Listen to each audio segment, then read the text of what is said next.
So Tua Tagovailoa has entered the NFL draft. We got to talk about it after the bumper. Don't be cornering me.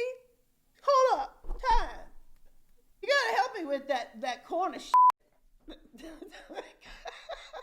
What's up, kinfolks? RJ Young. I am not on Step Mill. Consider hitting the like and subscribe button because I upload a video every single day. It's always college football related, sports related. We have a good time. And today, we need to talk about the press conference that was held at Tuscaloosa for Nick Saban to give a preamble about what Tua has meant to Alabama football and allow Tua to announce he is entering the NFL draft. Now, I found this interesting for a lot of different reasons, right? Not the least of which was I had said, and I continued to think up until the time it was said that he was coming back to Alabama because I know what Nick Saban feels about his guys going in the NFL draft early, but we also, and he acknowledged, know that Tua Tagovailoa is a generational talent and quite possibly go down in history as one of the best college football players ever, to say nothing of being one of the best quarterbacks ever. I mean, he holds the record for passer efficiency rating in a season. Last year when he broke it, finished as a Heisman runner-up to Kyler Murray in the 2018 Heisman Trophy ceremony. Thought he was going to be a finalist this year until he fractured his hip, posterior wall tear in his hip that, needless to say, put an end to his college football career. And I think there was a lot of us, myself included, that wanted to really see the dude come back and play at Alabama for another year, selfishly because I really love watching him at Alabama, but I also recognize it's probably Bryce Young time if it's not Mac Jones time. Either way, you're sitting pretty as Nick Saban. I thought perhaps you would want to have Tua come back because you're going to need to grow up these receivers in a different way. Jerry Jeudy going into the NFL draft. We expect perhaps Henry Ruggs to join him, to say nothing of your defensive backs that are going. You get Dylan Moses back. I thought they were going to be rebuilding for another year where he gets to keep some stability in his coaching staff, and Alabama's going to be right there. Now we're talking about Mac Jones or Bryce Young as your signal caller. And Bryce Young is the talent. Mac Jones is the steward. And if nothing else, Mac Jones showed that he has the ability and the talent to run Alabama's offense. It's about what you think Bryce Young is able to do. And he's on campus right now. And with Bryce Young being on campus right now, I'm really going to be fascinated to see what happens through spring ball and what happens in the summer and whether or not he can win the job outright from Mac Jones like a lot of people think that he might. But I think you might be in a Spencer Rattler situation where one of the best quarterbacks in the 2020 class and one of the generational talents in the 2020 class might be asked to redshirt so that he can get a little bit more seasoning and be ready to assume the job in 2021. But Nick Saban has also said, if you're the guy, I'm going to make you the guy. Going back to Jalen Hurts, who was able to take over the job permanently as a true freshman quarterback and put together quite a hell of a career himself, and also was able to leave Alabama with, man, just the greatest of legacies. I've talked about this at length. I did this I wrote this piece that I delivered about my truth about Jalen Hurts and my secret that I kept.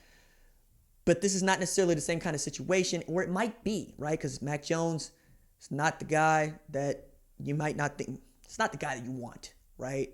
You want the guy who is the true freshman quarterback, and by the way, is a savant on the mic. One of the things I loved most about watching the All-America Bowl was not just getting to see DJ Uiagalelei out there at 6'5", 246, but watching Bryce Young cook through his first pass in that game to Jalen Mills on a slant. Jalen Mills took it to the house.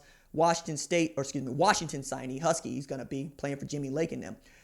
But it was also cool to see him on the mic. He knew what to say. He knew how to say it. He's going to be a great spokesman for the sport, and I fully expect him to be the guy, if not this year, then next year.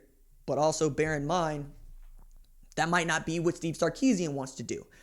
But would you bring Bryce Young in at Alabama if you didn't think that he could play right away? Maybe not, right?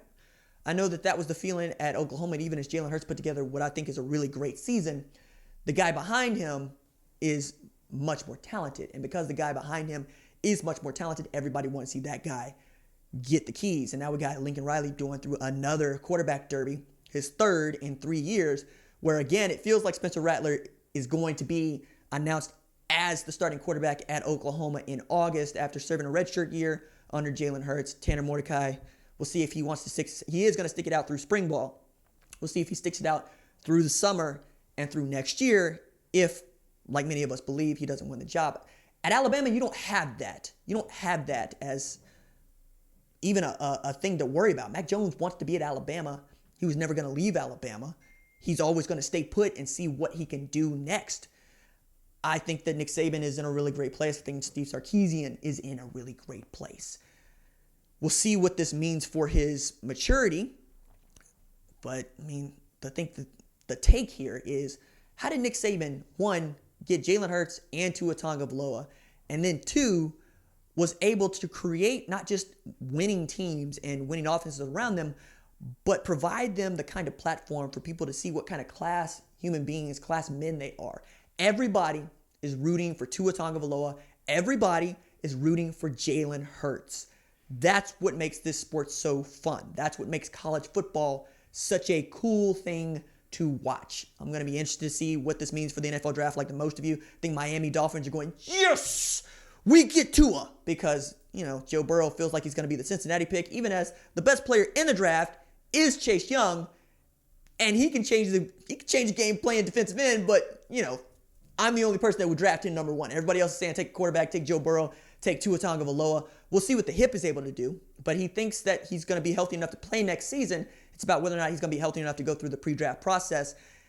And as my buddy Patrick said, why are you going to pass on making $25 billion when you were making the vet minimum at Alabama to basically be the best player in their history? All right, that's it for me. Deuces.